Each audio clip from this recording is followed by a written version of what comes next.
Welcome to Alexandria, planning of the city.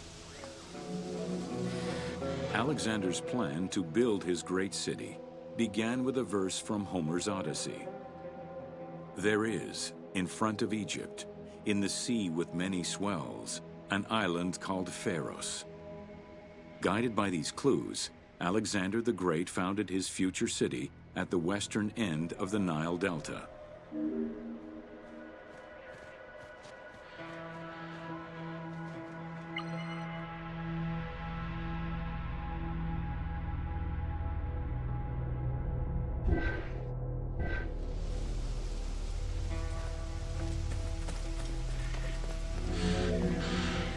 Though Alexander considered this location ideal for his great city, it presented considerable challenges.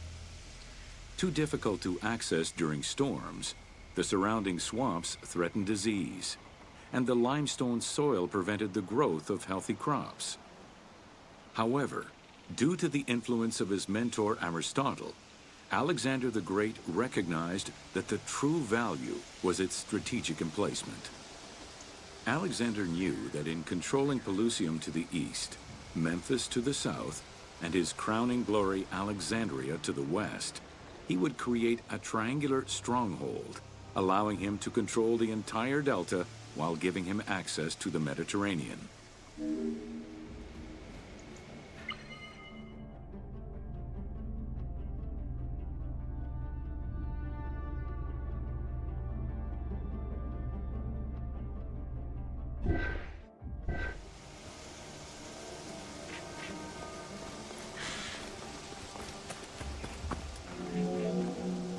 The great walls of Alexandria had a humble beginning.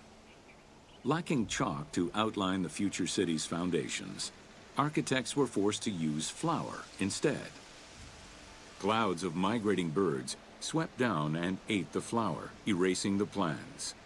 This prompted Alexander to seek guidance from the oracles, who reassured him that his future city was destined to feed a large population.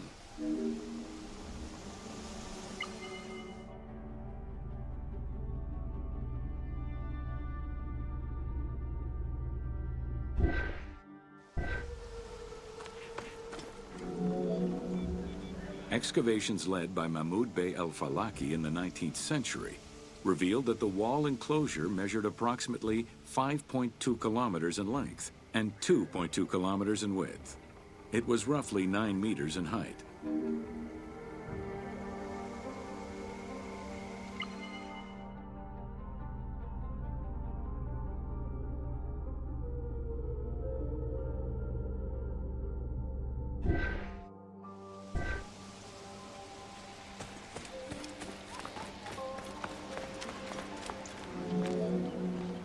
These formidable ancient walls would resist a number of attacks, including fending off the king of Syria in 169 BCE.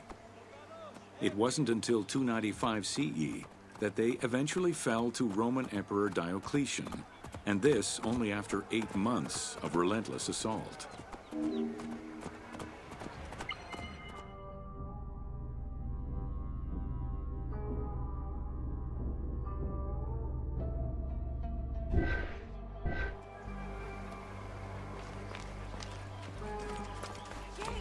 Lux! Sie lovely field hier neste!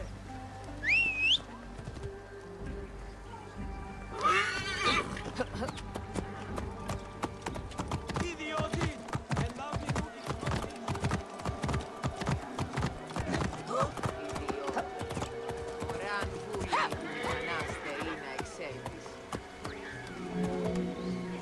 Alexandria's principal architect, Dinocrates, chose a Hippodamian grid plan. The grid maximized functionality, with wide, straight roads and canals running beneath them.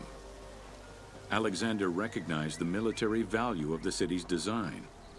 The wide, parallel streets gave him optimal surveillance of the city, while allowing the unobstructed flow of troops.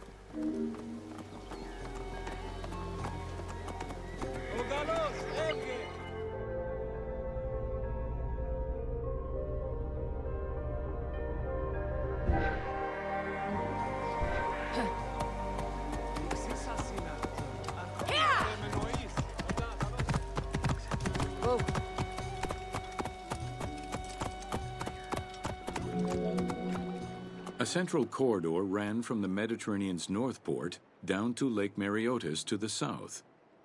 This thoroughfare acted as an unobstructed link for commercial trade and travel between the two ports. Many of the streets were bordered with grand buildings and parks, including Canopic Street, with its impressive gate bordering the eastern end.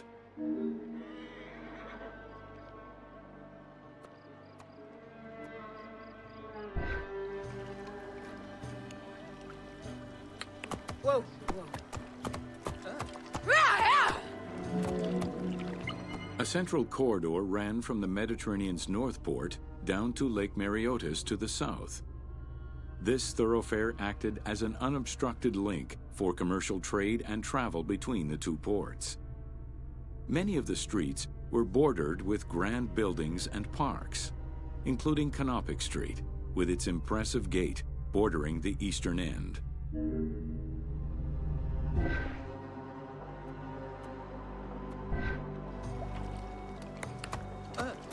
Whoa.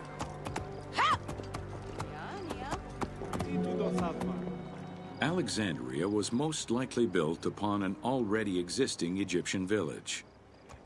Upon its completion, the Egyptians reviled the city, refusing to call it by its founder's name.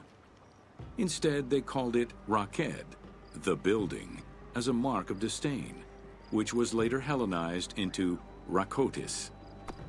Despite this, the name Alexandria would remain.